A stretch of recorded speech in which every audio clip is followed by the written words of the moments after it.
pequeño resumen de lo que estábamos conversando.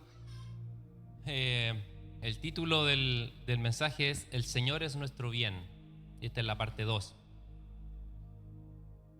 Estábamos leyendo el Salmo 16 y vamos a retomar desde ahí. Alcanzamos a leer el Salmo 16, el versículo 1 y 2. Y a ver si seguimos avanzando en el mismo Salmo para extraer ahí lo que el Señor quiera hablar en nuestro corazón en relación a Él como nuestro único y mayor y máximo bien. Así que vamos a ir al Salmo 16.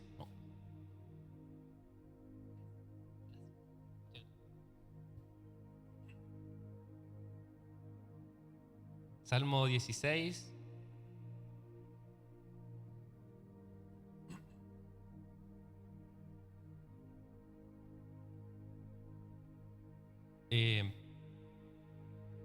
Vamos a leer el versículo 1 y 2. Dice: Guárdame, oh Dios, porque en ti he confiado. Oh alma mía, dijiste a Jehová, tú eres mi Señor, no hay para mí bien fuera de ti.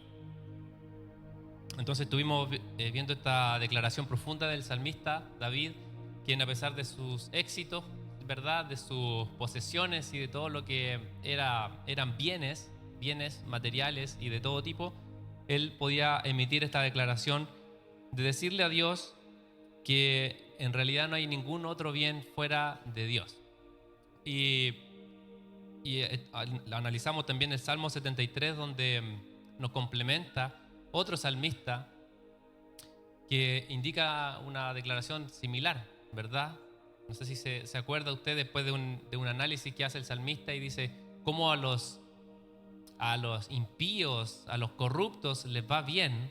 ¿Por qué si ellos, a pesar de su corrupción y de su mala forma de comportarse, tienen riqueza, tienen ganancias, tienen dinero, y yo que estoy aquí, que te sigo, que cumplo tu ley, que cumplo tus mandamientos, me va mal, ¿verdad? Tengo azotes de día y de noche, estoy pasándolo mal y estoy en tristeza. He llegado a sentir envidia de aquellos que aunque hacen el mal les va bien. Esas eran, obviamente, con mis palabras describo lo que decía el salmista.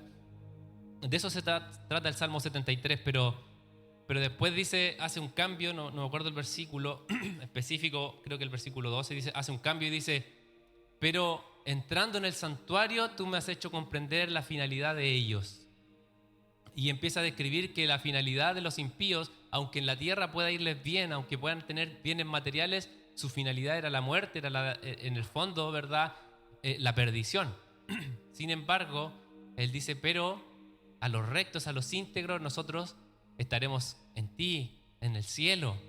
Y no tengo otro deseo. ¿A quién más tengo yo en los cielos sino a ti? Y fuera de ti nada deseo.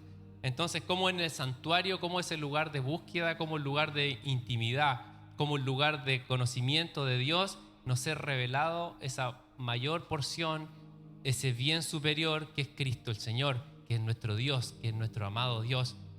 Cómo a veces nuestra vida se desperdicia buscando, anhelando y decepcionándose y frustrándose por bienes no adquiridos, por cosas que queremos alcanzar, cuando en realidad nos ha sido dado el máximo bien, que es Dios. Y eso solamente lo vamos a encontrar en el Señor. Después estuvimos leyendo el Salmo 63, donde el salmista declara tener sed, ¿cierto? Hambre y sed de Dios. Temprano yo te voy a buscarte de madrugada, porque mi alma tiene sed de ti. También menciona que en el santuario, ¿cierto?, ahí puede comprender la misericordia, dice que es mejor que la vida. Y termina el versículo, creo que el 8, no termina, pero ahí concluimos el análisis, que decía: mi alma está apegada a ti, tu diestra me ha sostenido, tú has sido mi socorro. Y estuvimos viendo que el alma, ¿verdad?, que es ese rincón de nosotros, esa área nuestra, donde están nuestros deseos, donde están nuestros amores, donde están nuestras intenciones, decisiones, sentimientos. Y cómo es necesario que el Señor sea nuestro tesoro, que Cristo sea nuestro tesoro, que Dios sea nuestro mayor bien, para que así también nuestra alma esté puesta en Él, ¿verdad? Porque donde está nuestro tesoro, ahí está nuestro corazón. donde está lo que nosotros valoramos por sobre todas las otras cosas, allí también va a estar nuestra alma. Entonces, una vez que nosotros declaremos y conozcamos al Señor en el santuario y podamos entender que Él es lo más hermoso, que Él es el tesoro escondido y la perla de gran precio, entonces nosotros podremos decir: Señor, quiero que mi alma esté apegada a ti, quiero que mi alma se mantenga cerca de ti, no quiero nada más fuera de ti, quiero que mi alma, mi corazón esté puesta en ti, y podremos declarar: tú has sido mi socorro, mi alma está quieta porque tú estás conmigo. Si estoy en ti, tengo todo lo que necesito, tengo reposo, tengo paz. Y eso es verdad, de eso aprendimos a partir de este Salmo, el versículo 2, que dice: no hay para mí bien fuera de ti. Vamos al versículo 3, Salmo 16, versículo 3.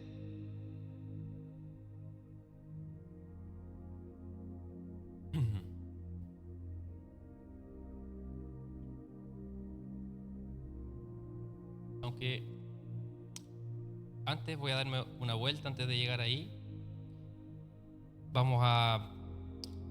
Les pido disculpas, vamos a cambiar la cita, vamos a irnos al Salmo 51. Quiero darme una vuelta antes de llegar a que sigamos analizando el Salmo 16. Salmo 51, versículo 6.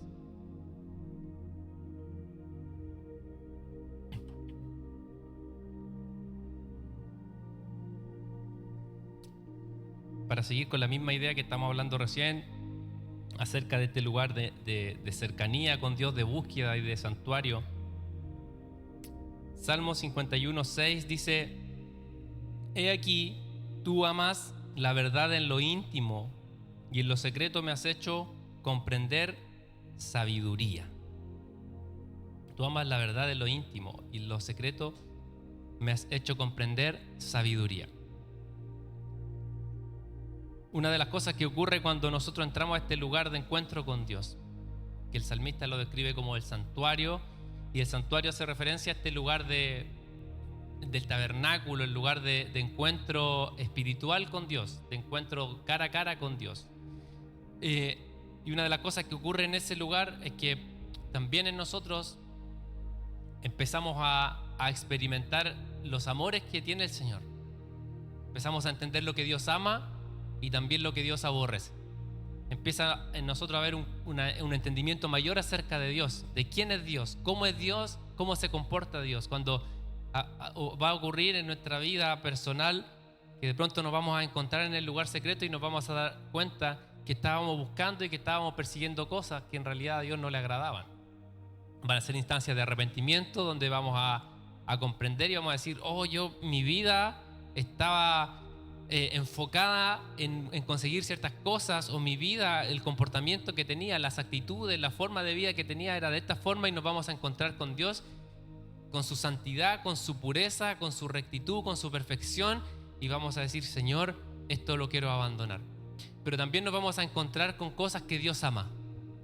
¿Con qué ama a Dios? ¿Qué cosas apasionan a Dios? Y una de las cosas que encuentra el salmista acá dice: tú amas la verdad en lo íntimo. Tú amas la verdad en lo íntimo. Una de las cosas que Dios ama es la verdad en ese lugar de intimidad con Él. Es que cada uno de nosotros podamos ser sinceros delante de Dios. Lo íntimo representa ese lugar secreto, ese lugar que nadie más conoce, ese lugar donde solamente nosotros y Dios accedemos. Lo más interno de nuestro ser, lo más profundo de nuestra alma, nuestros pensamientos más profundos. La intimidad es ese lugar donde nosotros podemos exhibirnos ante Dios, exponernos ante Él y mostrarnos tal cual somos. La intimidad es un lugar de confianza, es un lugar de apertura y de exposición a la luz del Señor. Y tú amas la verdad de lo íntimo. No hay intimidad con Dios sin verdad. No hay una intimidad real con Dios si no nos exponemos realmente. No es intimidad. Si nosotros nos juntamos con alguien más y queremos guardar una compostura, un protocolo, mostrarnos perfectos, mostrarnos bien, mostrar que todo lo tenemos resuelto, que no hay errores en nosotros, puede que estemos mostrando una cara agradable, correcta, pero no estamos siendo íntimos, ¿verdad? Pero cuando estamos en casa, con los de confianza, con los más cercanos, conocen nuestras caras alegres y también nuestras caras largas, ¿verdad?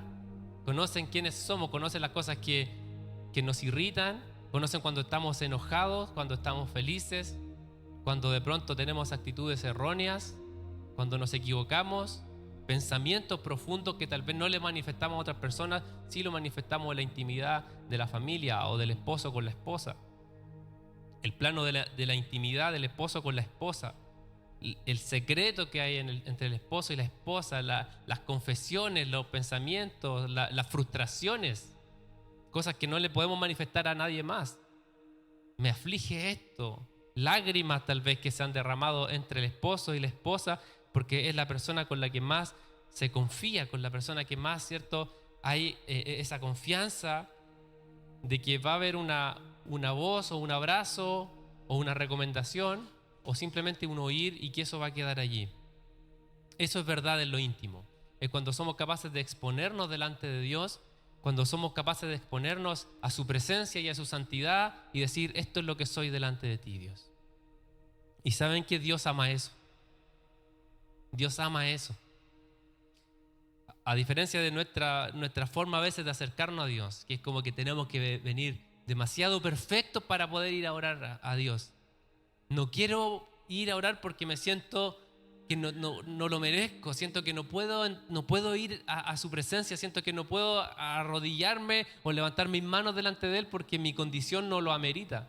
Pero el Señor, algo que ama es que nosotros podamos ser sinceros en esa intimidad y decir, Señor, esto soy, me equivoqué, fallé, hay errores, hay desaciertos, hay cosas que he hecho, hay cosas que he cometido, me he apartado, me he ido lejos. Y Dios, hermano, a pesar de que aborrece el pecado que podamos cometer, Él ama esa verdad que le expresamos y Él no va a rechazar ese corazón contrito y humillado que venga a expresar verdad en ese lugar secreto.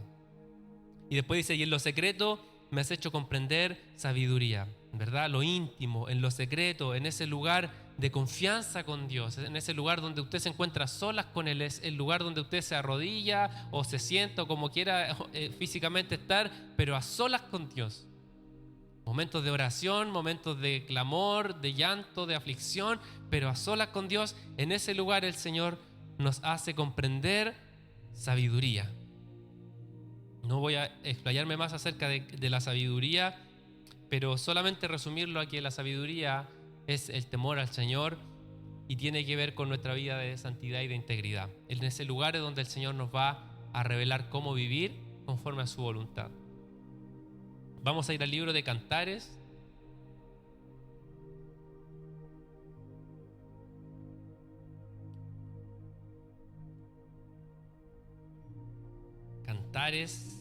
Cantar de los Cantares de Salomón.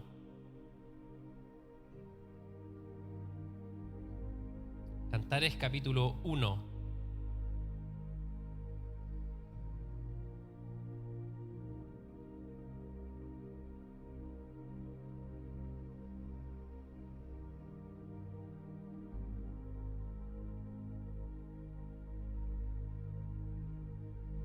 Cantares capítulo 1 y vamos a leer el versículo 4.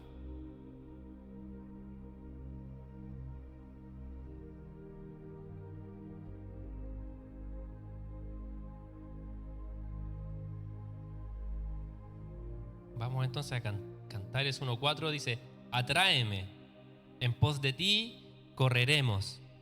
El rey me ha metido en sus cámaras, nos gozaremos y alegraremos en ti. Nos acordaremos de tus amores más que del vino. Con razón te aman. Este libro es un libro que relata una historia de amor. Una historia de amor, y hay versículos que los expresa el hombre y hay otros versículos que los expresa la mujer. Es una historia de un novio con una novia, un esposo con una esposa, y la mayoría, ¿verdad?, de los estudiosos de la Biblia, y con razón, lo interpretan también como esa historia de amor entre Dios y su pueblo. Entonces podemos ir analizando este libro y darnos cuenta que ese amado es el Señor y esa hermosa novia es el pueblo del Señor, su iglesia. Y esto no solo en base a Cantares, sino que también a lo largo de toda la Biblia nos encontramos a Dios comportándose como el esposo tanto de su pueblo como posteriormente de la iglesia. Y lo encontramos hasta Apocalipsis con la novia, con la boda del Cordero, ¿verdad? Que nosotros somos la novia que está esperando al Señor. Entonces todos estos versículos que están acá, si bien son a veces expresiones poéticas, me imagino que de esos tiempos, por ejemplo, imagínense el versículo, capítulo 1, versículo 9, a yegua de los carros de Faraón te he comparado, amiga mía. No es muy romántico para dedicar a una mujer hoy día, ¿verdad? Te comparo a una yegua de Faraón, no, eres más hermosa que la yegua de Faraón. No es muy romántico de emplear ese piropo, pero en ese tiempo, claro que obviamente está en el contexto de ese tiempo. Hoy día no sería muy romántico dedicar ahí en el 14 de febrero una cartita ahí con ese versículo, pero es una poesía, pero también es una profecía. Yo estos días me leí completo el libro de Cantares, es cortito, es súper corto, usted lo lee en un rato, pero es muy lindo poder pensar en ese amor que nos tiene Dios y el amor que nosotros debiésemos tenerle a Él. Entonces, volviendo a lo que era el plano, ¿cierto? Que estábamos hablando de la intimidad, de lo íntimo. Acá está la esposa diciéndole, atráeme y en pos de ti voy a correr. Me has metido en tus cámaras. Las cámaras se refiere a la habitación. Se refiere a ese lugar secreto de aquel rey. El rey me ha metido en sus cámaras y nos acordaremos de tus amores más que del vino. Creo yo que una de las cosas que empieza a ocurrir y que tiene que ocurrir en nosotros, también lo mencioné el domingo pasado, esa hambre por Dios, ese anhelo por el Señor, por el deseado, por el hermoso, por el deseado de todas las gentes, el deseado de todas las naciones. Él es nuestro Dios. Y cuando nosotros empieza a surgir ese amor, hermano, vamos a querer entrar a ese lugar de intimidad. Vamos a poder decir, tus amores son mejores que el vino, tus amores son mejores que cualquier bien, que cualquier otra cosa. Sabemos que el vino, representa el gozo. Y cuando nosotros entramos a esos lugares de intimidad con Dios, cuando entramos a esos lugares de conocerle más profundamente, podremos expresar, Señor, tus amores, lo que tú me revelas, lo que me has enseñado, es mejor que cualquier otro gozo que pueda obtener en la tierra. Mejor que el vino. Y parte ese versículo diciendo, atráeme. Y creo yo que una de las cosas que nosotros hoy el Señor tiene que hacer, y en mi oración que el Señor haga con su iglesia, y es que nos sintamos atraídos por Dios, que exista una atracción hacia el Señor. Si la semana pasada hablamos del hambre y de la sed, ¿verdad? Como un sentido físico, como un clamor del alma, que empiece a haber también hoy una atracción por Dios. Si se ha perdido la atracción por Dios es porque estamos mirando otras cosas. Porque usted cuando lo mira a Él, termina diciendo como finaliza ese versículo 4, con razón te aman. Cuando miramos al Señor nos damos cuenta, y cuando a veces llevamos una vida lejos de Él, hermano, y usted empieza a buscar y empieza a conocerlo más, te va a decir, con razón te amaban, con razón te seguían con tanta pasión, con razón otras personas entregaron su vida, con razón personas sacrificaron todo lo que tenían por seguirte a ti, porque hoy día te estoy viendo en las cámaras, te estoy viendo en la intimidad, te estoy viendo en los secretos y veo que realmente eres hermoso. Pero antes de eso tiene que ocurrir una atracción, tenemos que sentirnos atraídos por Dios, tiene que volver a despertar en nosotros ese deseo por estar en esas cámaras del Rey, una atracción en nuestro espíritu que nos haga correr hacia Él. Atráenos y en pos de ti correremos. Y hoy que nuestro clamor sea, Señor, atráenos nuevamente hacia ti. Si hemos perdido el foco, si nuestra fe, si nuestra religiosidad, si nuestra forma de buscar a Dios ha sido por bienes, ha sido por bendiciones, ha sido por cosas materiales o ha sido por cualquier otro motivo, Señor, cámbianos el rumbo y atráenos a ti, Señor. Se trata de ti. El evangelio es del Señor. Se trata solo de Él. Y correremos hacia ti, Señor. Atráenos y correremos. Muéstranos tu hermosura una vez más. Muestra una vez más tu belleza, Señor. Muéstranos cuánto es tu valor. Muéstranos cuán precioso eres. Muéstranos de nuevo que eres el tesoro y correremos hacia ti. Tiene que despertarse una iglesia que corra hacia el Señor, que corre hacia el amado, que no está pasiva, que no está tranquila, sino que corre al encuentro con su amado porque sabe que esos amores son mejores que el vino, que son mejores que cualquier otro gozo, que cualquier otro deleite. El amado es el deseado de todas las gentes y Él nos está trayendo una vez más. Y corramos, hermanos, corra al encuentro de Dios. Con razón te aman, Señor. Te he visto en los secretos y hoy puedo decir con razón te aman. Con razón eres el amado, con razón tanta adoración, con razón tantas canciones, tantos salmos, con razón los apóstoles abandonaron todo, dejaron su vida, postergaron todo, murieron algunos crucificados al revés, murieron en azotes. Con razón Pablo estuvo dispuesto a ser apedreado y que lo sacaran muerto de una ciudad y después siguiera predicando el evangelio. Con razón, Señor. Hoy te conozco. Hay razón para amarle. Y es hermoso ver que ese amor de Dios es también hacia nosotros. Y podemos empezar a leer este libro de Cantares y nos daremos cuenta que ese amor del amado por la novia es igual de profundo. Cuánto ama el Señor a su novia, a su iglesia, cuánto Él ama a nosotros, hermanos, los que somos redimidos por su sangre. Nos ama.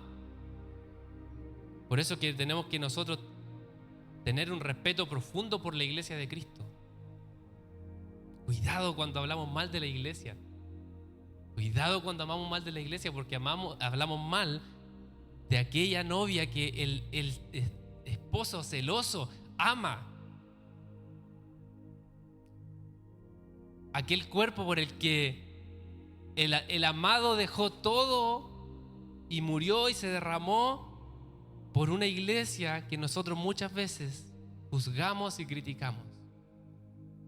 Cuidado cuando hablemos mal, porque el novio es celoso de su esposa, porque él ama a su esposa. Puede que nos equivoquemos, puede que erremos, puede que fallemos, puede que a veces no atendemos a su voz, pero Él nos sigue amando. Con amor eterno nos ha amado. Y nosotros tenemos que aprender que ese amor del Señor, que ese amor profundo que Él ha tenido para nosotros, tiene que ser recíproco. Volvamos al Salmo 16. Volvamos al Salmo 16, el versículo 3. Yo lo tengo marcado, así que ya llegué al Salmo y el versículo 3.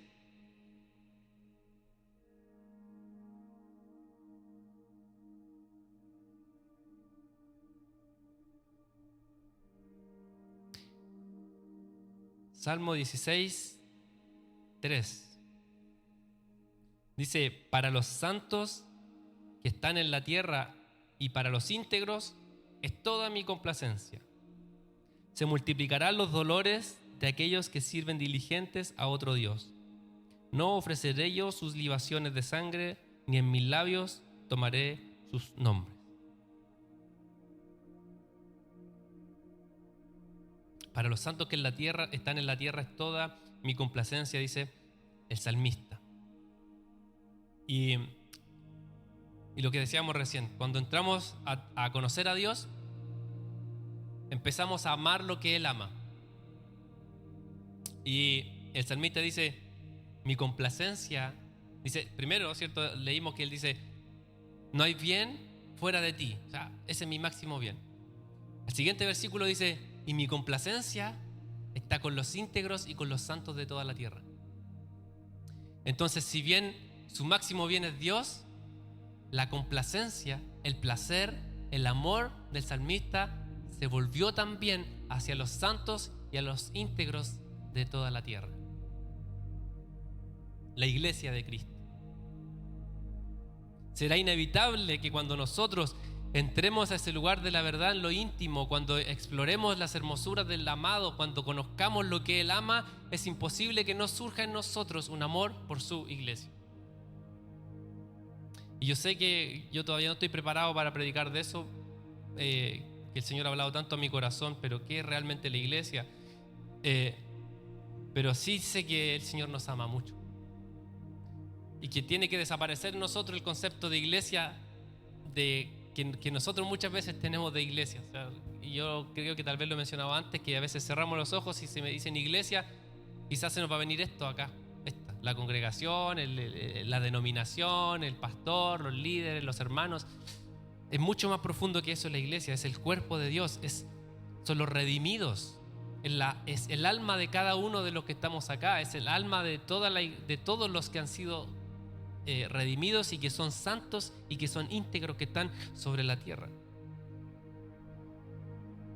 Y ese amor por Dios nos llevará también a amar a la iglesia. Yo este punto B, el otro punto era el punto A por si acaso, ni nunca lo mencioné, pero este es el punto B, le puse vínculos eternos.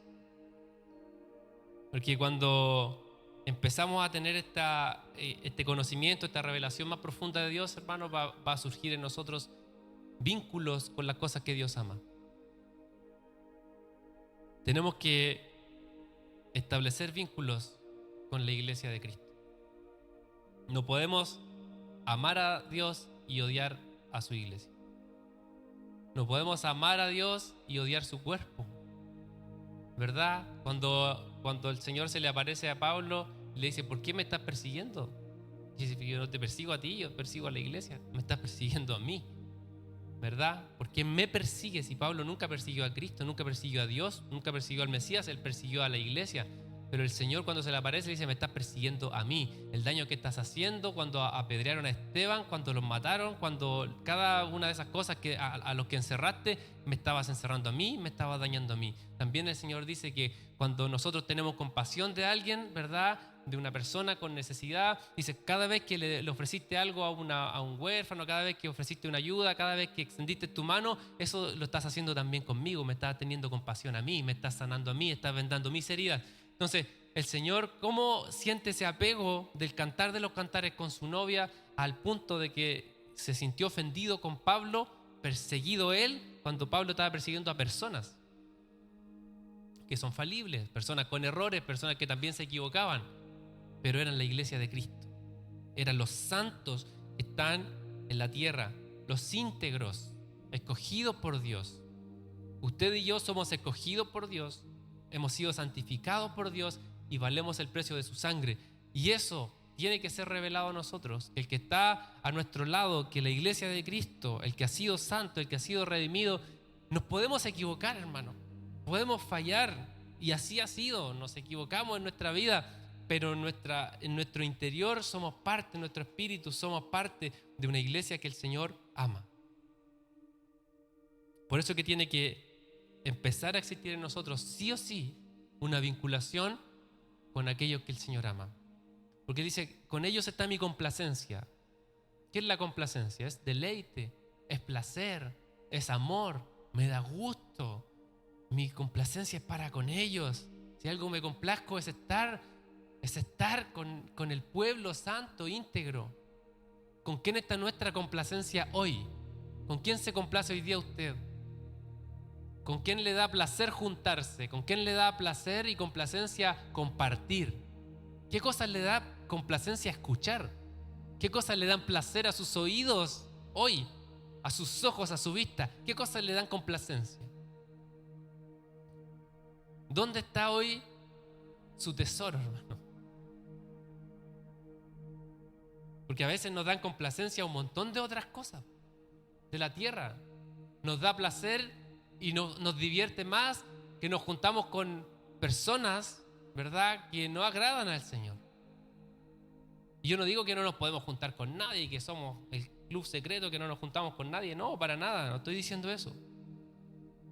Pero lamentablemente a veces nuestro mayor placer está en otras áreas, en otras personas. A veces mi complacencia está más en escuchar música que no agrada al Señor, o escuchar una información o un podcast o lo que sea, pero no dedico tiempo a estar con Dios, ¿verdad?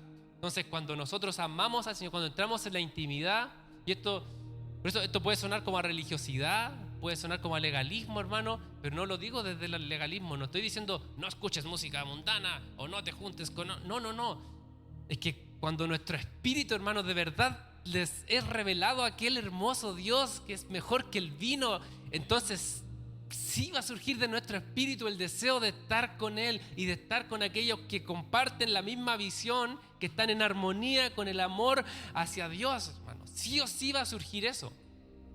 Por eso es que si yo pongo a buscar todos los versículos que son para que usted, la amistad con el mundo no es de Dios, deje de juntarse, va a sonar a religiosidad, va a sonar a un legalismo, a que nosotros somos cristianos, entonces tenemos que comportarnos así y así.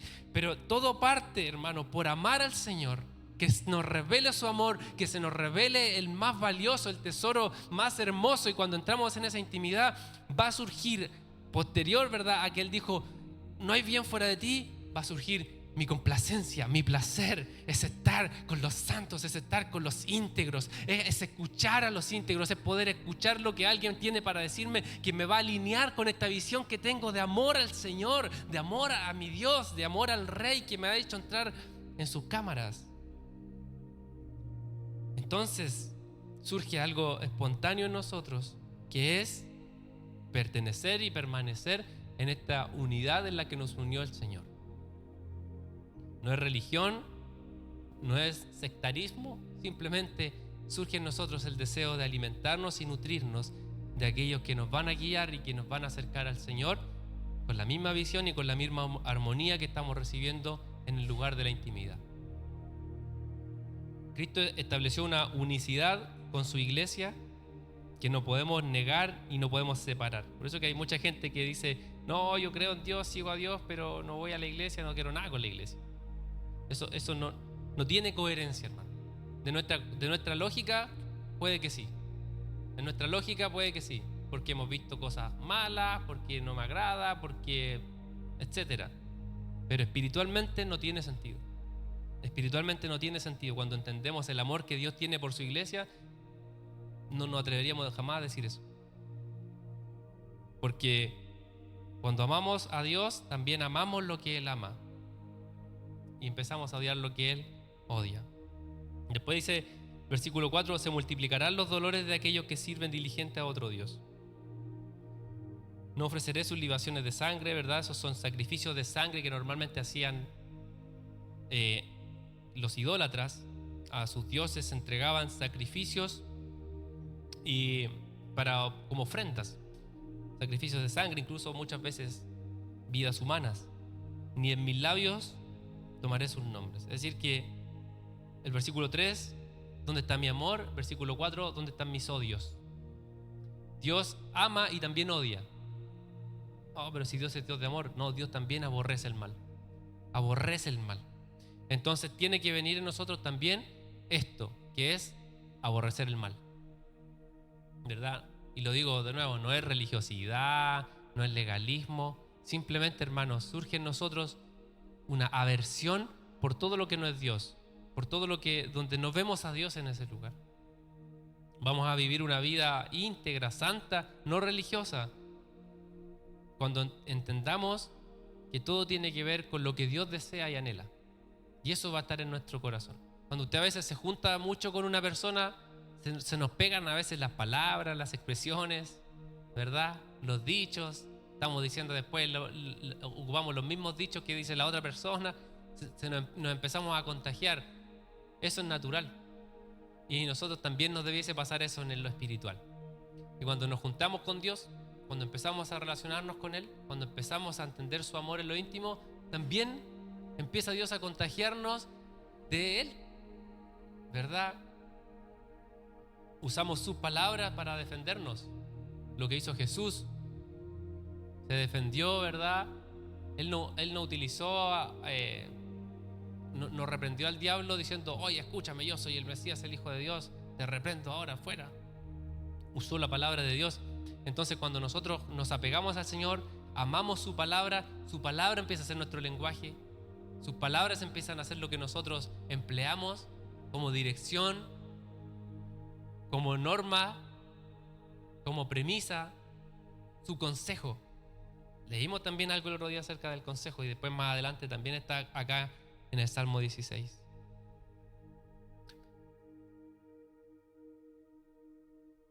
No sé si pasar al siguiente versículo. Yo creo que es... Sí, vamos a pasar, pero tal vez voy a dejarlo ahí como a media porque no quiero perder esto. Creo que aunque no era mi intención, tenía 2 puntos más, pero creo que esto es lo que tiene que quedar para nosotros hoy, lo que acabamos de compartir. De todas maneras, vamos a leer el versículo 5 para adelantar un poco. Salmo 16, 5 dice: Jehová es la porción de mi herencia y de mi copa. Tú sustentas mi suerte. Las cuerdas me cayeron en lugares deleitosos y es hermosa la heredad que me ha tocado. Este es el versículo que nos dio el Señor junto a mi esposa el primer día del año, y en esto nos vamos a mover todo el año, en este versículo. Jehová es la porción de mi herencia y de mi copa. La porción tiene que ver con la cantidad o el contenido de algo que nos ha sido asignado en la vida.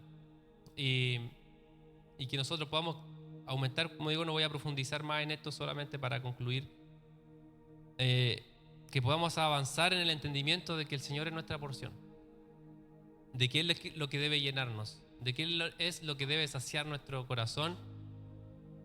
De mi herencia, la herencia tiene que ver con lo adquirido, con lo material, ¿verdad? Una herencia tiene que ver con los reinos que podía poseer, en este caso David. Y la copa, hay mucho también que analizar, pero es un recipiente que cada uno de nosotros también. ¿Quién es la porción de nosotros? Dice la palabra en el Nuevo Testamento que somos vasijas. Somos vasijas, ¿verdad? Vasijas de barro. ¿Qué hace una vasija? Contiene algo. Y ese contenido tiene que ser Dios. Y que Él sea la porción de nosotros. Si somos una vasija, lo que nos llene sea Dios. Si es que somos esa vasija de barro, que nuestro contenido y que lo que nos sacia sea nuestro Señor. Que Él sea lo que nos sacia. Este salmo tiene una doble interpretación. Y es que uno, no sé si todos los versículos, según yo todos los versículos, pero al menos algunos son también y se pueden leer desde la voz de Cristo. El versículo 10 de este salmo lo citó Pedro en Hechos y se lo atribuyó a Cristo.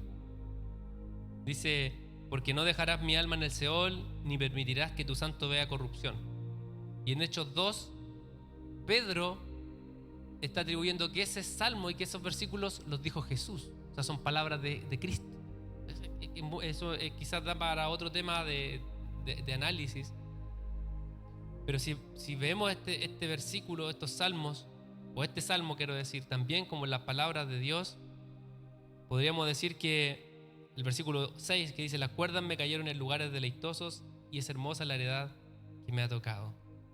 Que también el Señor a nosotros nos ve como esa heredad que le fue dada. Que también Dios nos ve como esa hermosura. Y si leemos los otros versículos, los que leímos antes, también cuando dice: para los santos está en la tierra en mi complacencia, y para el Señor también los santos son su complacencia. ¿Verdad? Que el Señor, que Dios Padre es la porción de su herencia, pero dice: las cuerdas me cayeron en lugares deleitosos. Las cuerdas se refiere a la forma antigua en la que se medían los terrenos, los deslindes. Entonces, cuando hace referencia a las cuerdas me cayeron en lugares deleitosos, hace referencia a la heredad en tierra que le había tocado. Entonces, nosotros, hermanos, somos también la porción de Dios. Es hermosa la heredad que me ha tocado. Somos hermosos para el Señor. Y que nosotros también podamos estar en esa sintonía con nuestro Señor, con el amado. Que Él sea nuestro deleite, así como Él dice que nosotros somos su deleite. Eso es difícil de entender. ¿Cómo, Señor, te puedes deleitar en mí? O sea, ¿por qué yo te podría deleitar? Pero es porque tenemos a su Hijo, tenemos su sangre, tenemos su Espíritu, y eso nos hace que podamos ser un deleite también para Él. Voy a dejar hasta acá para no seguir explayándome. Puede ser que concluyamos con terminando este salmo. Hay más versículos que leer, Pero por hoy vamos a dejar hasta acá. Amén. Amén. Vamos a orar. Señor, te damos gracias porque nos has redimido y somos tu iglesia, Señor. Gracias por amarnos. Perdónanos, Señor, cuando dañamos la iglesia con nuestros comportamientos, nuestras actitudes, nuestras palabras. Perdónanos, Señor, si de posiciones de liderazgo se daña tu iglesia en las naciones, Señor. Se daña, se perjudica a tu novia, Dios. ¿Cómo te sientes, Señor? ¿Cómo te sentirás cuando hay abuso hacia tu novia, cuando hay excesos en contra de tu iglesia, Señor? ¿Qué siente tu corazón? ¿Qué siente